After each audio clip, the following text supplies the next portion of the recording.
Who lit the fire on the mesa the night Mama died? That question curls around my ribs every dawn, like smoke that forgot how to vanish. Folks say time buries pain, but out here in the dry bones of the Arizona ridge, nothing stays buried for long. Especially not truth, especially not fire. Mama always said, land don't just hold water, and root it holds memory. It burns when it's betrayed. And that summer of 1869, something burned. Not just brush and mesquite.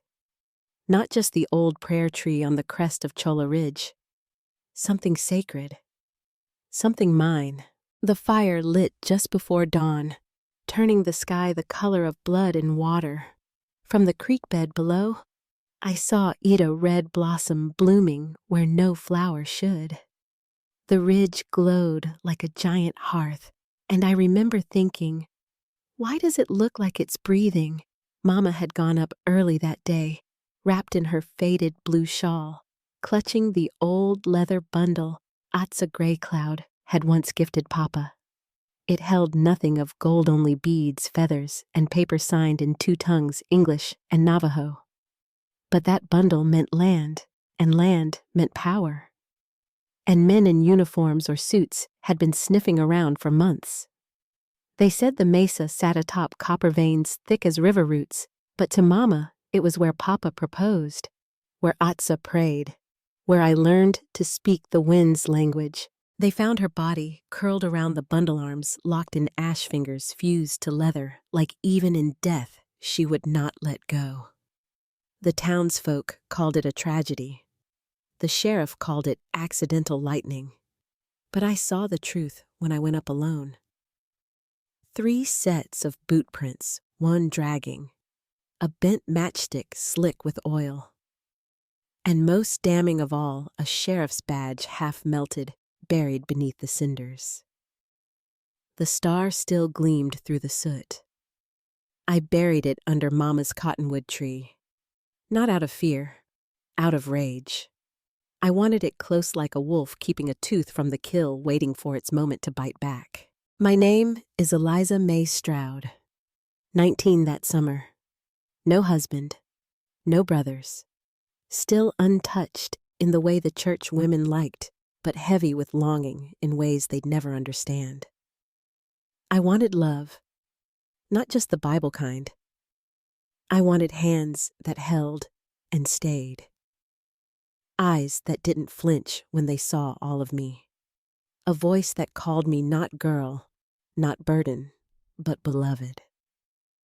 But after Mama's death, all I had was silence and the taste of soot that never quite left my tongue. They told me to sell, to pack up, move east. Said a girl alone on stolen land would come to no good end. But I stayed, not out of pride, out of duty not to the law, but to the memory that still hummed through the dirt when I knelt to water the beans. Every night, I lit a lantern at the window. Not because I was afraid, but because he might return. Marshal Curtis Vane, the lawman with silver spurs and sermons smooth as butter. Folks said he was justice walking, but Mama said he was a man who loved the idea of order more than the people he claimed to protect. Said he looked at land the way hungry men look at roast. When I was 12, he gave me a brooch carved from turquoise. Said it matched my eyes. Mama tossed it in the fire without blinking. At 16, I caught him watching me at the market. Not like a man watches a child. Like a hawk watches a rabbit too slow to run. At 19, I saw his shadow before I heard his voice. And I understood what hunted meant. 3 weeks after Mama passed, he came calling. Said he was sorry. Said the mesa was unstable, and perhaps I'd be safer elsewhere. His eyes never left mine. His hand brushed mine when he offered a folded deed. I didn't speak, just stared at the ink, the bold stamp, and the blank where Mama's name used to be. You're young, he whispered. Pretty. You don't need to stay tied to old ghosts. I shut the door and nailed it shut the next morning. I might have lost heart completely if not for the stranger who walked out of the canyon one golden evening near harvest. Ben Talltree. Last I saw him, he was a barefoot boy playing drum rhythms on pine bark. Now he stood like a line drawn by thunder, tall, quiet, half Navajo, half white eyes, sharp as obsidian. He wore dust like a second skin, and he looked at me like I was something remembered, not something pitied. "You carry smoke in your eyes," he said, voice low. I almost laughed, almost cried. Instead, I asked, "Did you come to lay flowers or dig graves?" His answer was neither. He came to ignite truth. That night, under the stars, Mama used to name one by one. I whispered her lullaby to the wind. And in the silence that followed, I heard it. The fire was never just an accident. It was a message. And I was the only one left to read it. I used to think silence was peace. But that morning in Cholla Ridge, standing in the dusty square with the paper clenched in my hand and Mama's ghost at my back, I realized silence can be a weapon sharper than any bullet. Ben and I had walked there just after dawn. The heat hadn't yet risen, but the wind carried that bitter scent of old ash and dry guilt. My hand brushed his once by accident, or maybe not, and he didn't pull away. We didn't speak. Some things don't need words. In my grip, a folded letter ink smudged by time and secrets. Marshal Curtis Vane's handwriting.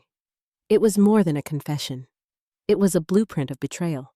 He had written to his contact in Santa Fe, "The woman won't sell. Burn the ridge. No bodies, just smoke." But there was a body. Mama's. And now there was me. We stepped into the square just as folks were spilling from their porches. Church bells hadn't rung, but something in the air said, "Witness this." Vane was already there, silver badge catching the light like a blade. He saw, Methan saw Benand. I swear the way his eyes narrowed, it was like thunderclouds forming on a preacher's brow. "Eliza," he called like we were sharing a joke. I didn't answer. I walked to the center, unfolded the letter, held it high like scripture at a funeral. "This is your handwriting, Marshal," I said. "Do you deny it?" He stepped forward. "Calm, too. Calm. You're a grieving girl. You've been misled by truth," I cut in. "By the fire that killed my mother." The crowd shifted restless. A horse snorted. Someone's baby cried and was quickly hushed. Ben spoke next, low, steady. "There are witnesses, Atsa Grey Cloud, Deputy Thompset, and more who stayed silent." Then came Father Declan. Not in his priest robes, just a man in plain clothes, with sleeves rolled up, collar loosened, like he'd just confessed his own sins to the wind. He walked slowly like his feet carried weight. He was ready finally to set down. He spoke not to me, but to everyone. 3 days before the fire, Eliza's mother came to me. She told me about the treaty, how the land was protected by blood and oath. She asked me to hold the bundle if anything happened. He reached inside his satchel and lifted it, the deer-hide wrap still stained at the edge with gray ash. I gasped. I was afraid, he said. Afraid of Vane. Afraid of what silence would cost me. I forgot that silence was already costing her. Then he turned to me. For the first time since Mama's burial, someone met my eyes without pity, only reverence. "I failed your mother, but not again." The crowd was murmuring now like bees inside a bell jar. Vane's face stayed calm, but his hand inched toward his hip. I noticed. So did Ben. But before Vane could reach the revolver, Thompset stepped forward. His voice cracked like old wood. I served with Vane, rode beside him, took his coin. Then he looked at me, and I saw the man who once helped me fix a loose stirrup at 13. I knew what he did. I let it happen. but no more. He drew his gun, pointed it not at me, not at Ben, at Vane. Time stopped. Birds quieted. Even the dust seemed to hold its breath. Vane froze. "Put it down," Marshal Thompson said. Vane didn't. He looked at me then, and in that second, his face changed. Not hatred, not rage. Fear. Not fear of dying, but fear of losing the story he had written. He dropped the gun, turned, and walked out of the square. No cuffs, no shouting, just the sound of boots on gravel and a kingdom crumbling without fire. Afterward, no one spoke for a while. People drifted away like leaves in wind. No cheers, no justice banners, just the hush of a town learning how to breathe again. I stood still. Ben stepped beside me, not touching, just near. His presence warm and quiet. "Do you feel lighter?" he asked. I opened my palm. The letter was gone. Blown somewhere behind us. "No," I said, "but I feel ready." He reached for my hand, not forceful, just open. I gave it, not as a promise, but as a beginning. And somewhere in the sky above, I swear I heard Mama's voice in the wind singing that old lullaby. The fire was over, but the story, it had just begun. After Vane walked away, the air didn't clear.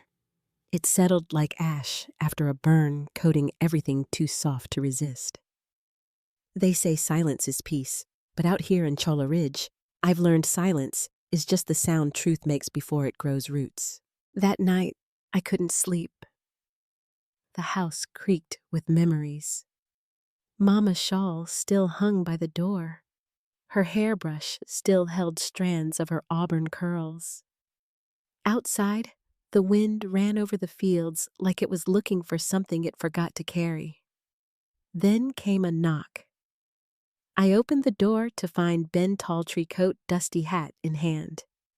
His eyes held a quiet like dusk full of things about to end. "You awake?" he asked. "I wasn't sleeping." He nodded toward the mesa. "Come with me." We rode without words through the scrub and over the ridge where smoke still clung to the rocks like regret. The cottonwood tree stood blackened but unbroken. Beneath it, the earth still smelled of scorched pine raw soil and something else. "Sweetgrass," Ben murmured. "Your mama must have burned it before they came. A prayer for protection." I knelt and touched the dirt. It was warm, damp in places. Something had been planted there. She believed something could grow even after fire, I said. He crouched beside me. "That's faith, or foolishness. Sometimes they feel the same." I looked at him, really looked. There was something new in the way he held himself. Like the weight was no longer just justice, but memory. "You lost someone," I said. His jaw tightened. "My sister. Years ago, different town, same fire." She stood up to a railroad man who wanted our land. They called it an accident. I called it murder. He paused, but I didn't stay. I ran. Thought if I could learn enough law, I'd stop it next time. He looked at me then raw and open. "You didn't run, you stood. That's why I came back." I reached into my pocket and pulled out Mama's red handkerchief, the one she embroidered with tiny cornflowers when I was 5. The edges were singed, but the thread still held. She gave this to me the night before she died. Said if I ever fell in love, to give it to someone who knew how to leave without breaking me. I pressed it into his palm. "I want you to take it. But not as goodbye, as reminder." Ben stared at it like it was sacred, then folded it carefully, tucked it near his heart. "I can't stay," he said softly. "I know. There are others like Vane, towns that haven't found their voice yet. You have to go. I nodded, but you'll come back. He raised a brow.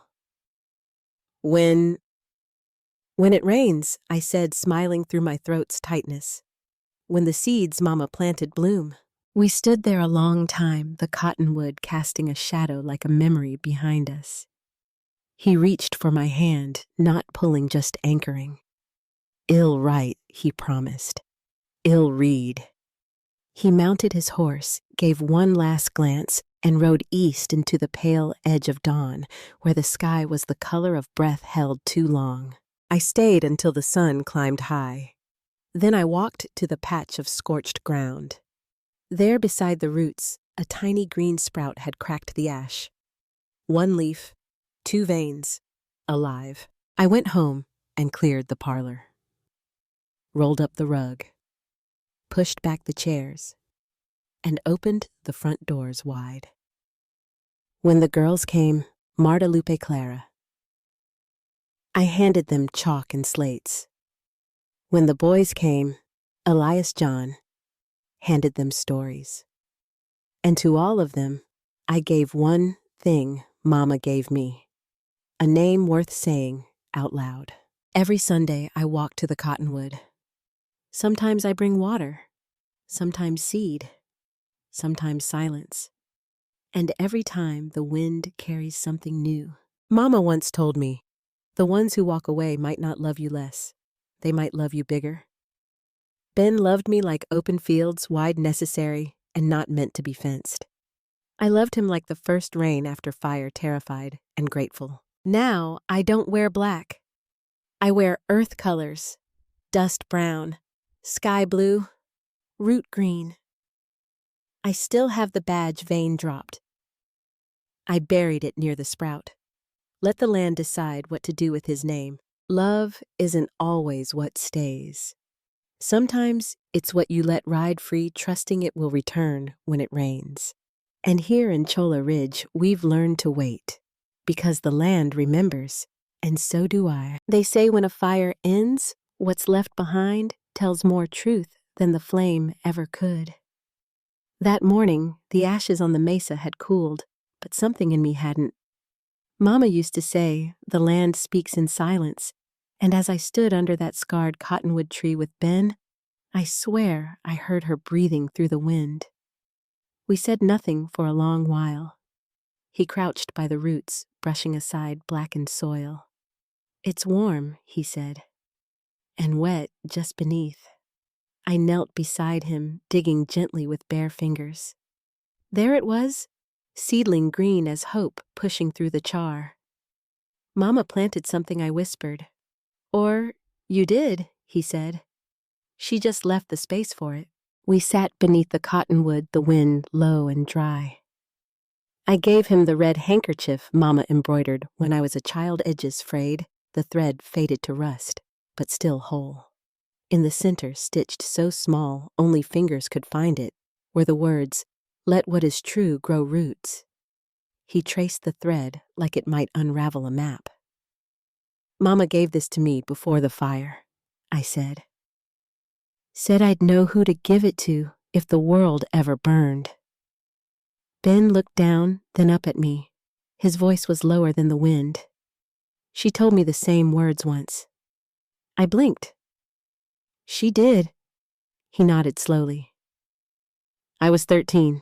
Came with Atza to trade corn and deer hide. Your mama gave me water. I asked her why she stitched so much. She said, so my daughter won't forget what love should feel like even when it walks away. That did it. Tears came not from sorrow, but recognition. My mother had never left me alone in the story. She had written him into it years before. I wanted to hold him. I wanted him to stay. But I wanted something deeper still, his freedom. Ben stood and dusted off his coat. His horse shifted behind us, restless. The moment was ending whether we spoke or not. I should ride before the heat comes. I swallowed hard. You will come back.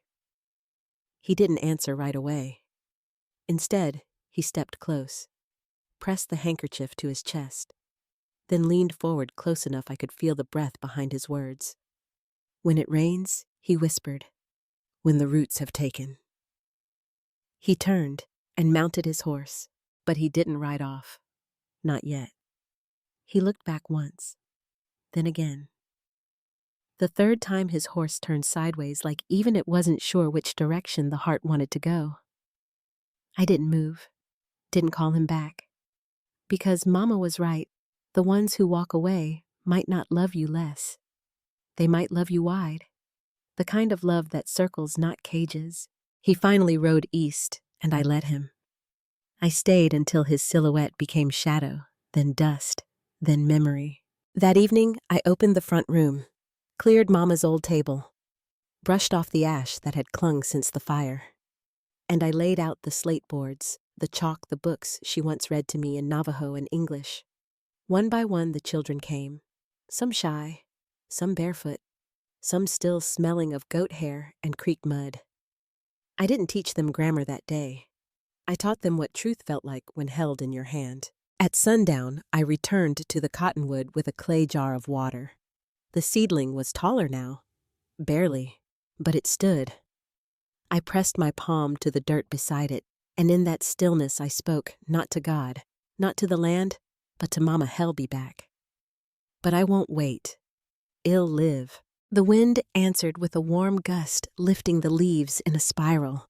And in the silence, after I heard her voice, good. I tucked the second handkerchief, the one I'd stitched myself, into my apron pocket. It didn't have Mama's perfect needlework, but it held the same words. And I knew one day I'd give it to a girl who had lost someone, or found herself. Because this land remembers. And now so do I. They say justice in the West rides in with a gun. But that morning in Painted Hollow, it arrived on foot with a whisper. I stood at the center of the square dress, dusted with wind and ash, holding the letter that had changed everything. Its paper yellowed and fraying felt like skin peeled off a memory. The townsfolk circled in silence. No one dared breathe too loud. Marshal Camden stood on the church steps, shoulders squared like a man who still believed in his authority, even as it crumbled beneath him. "You claim I forged it?" he growled, voice sharp like a whip. "You think one letter can undo a lifetime?" His badge caught the light just for a second. Then it dulled again, like it too was ashamed. "I don't think Marshal," I said. "I know." He took a step forward. "I didn't move. I couldn't." Behind me, the wind stirred the church bell, but it did not ring. And then a voice, creaking like a porch swing, rose from the crowd. I remember that handwriting. It was Widow Thelma. Skin like old parchment. Eyes that hadn't missed a lie in 40 years. She hobbled forward, gripping a cane carved with tribal etchings from her half-Omaha husband. That letter she said Camden made me copy its contents 17 years ago. Said it was for record-keeping. But the name at the bottom, Hannah Cross, that wasn't his to write. Gasps scattered like bullets. Camden turned pale, then red. He looked to the crowd, to the town that had once knelt at his word. But their faces were stone now. "You lying crone," he snapped. "You always wanted me buried." "I never needed to lie," Thelma whispered. "You did enough of that for both of us." Then came the true reckoning.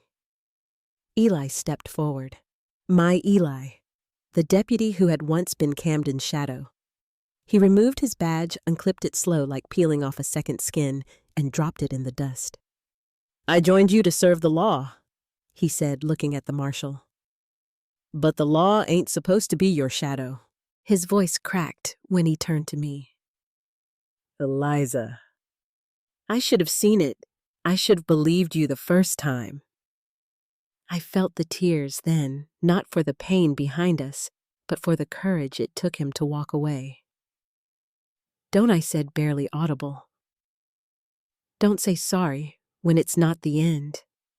Camden screamed and reached for his holster, but Eli was faster. Not with bullets, with truth. He raised his revolver skyward and fired once. The sound echoed off the canyon walls like a bell finally allowed to toll.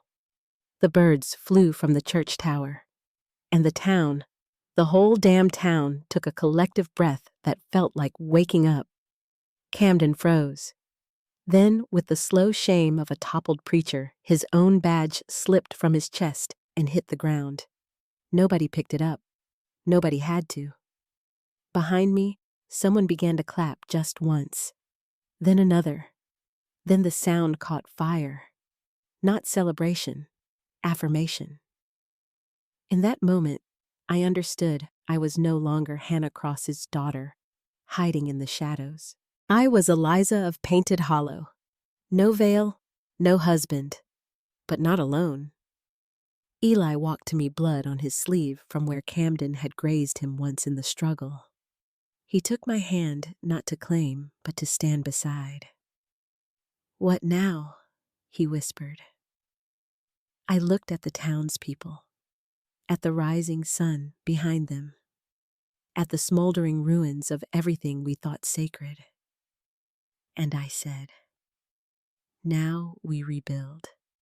But this time with no lies between the beams. Some stories linger like dust in the canyon, wind soft, gritty, unforgettable. Eliza's journey isn't just about love or betrayal, it's about the quiet war between truth and silence, the price of longing, and the strength it takes to stand alone when everyone else turns away. In the Wild West, justice was often bought with blood, and loyalty didn't always mean righteousness.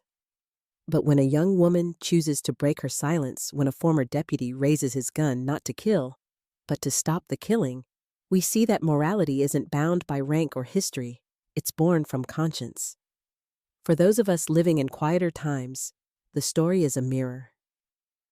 Are we still loyal to old systems that no longer serve us? Do we silence our truth to keep the peace? Or are we brave enough, like Elizondo, confront what's been buried too long? This tale reminds us that it's never too late to choose integrity over comfort and love that uplifts over love that controls. Because in the end, the West wasn't just wild, it was honest. And so can we be, no matter how many years have passed. You've just heard one powerful story, but many more remain untold. Click to discover more raw, gripping, deeply human tales from the Wild West.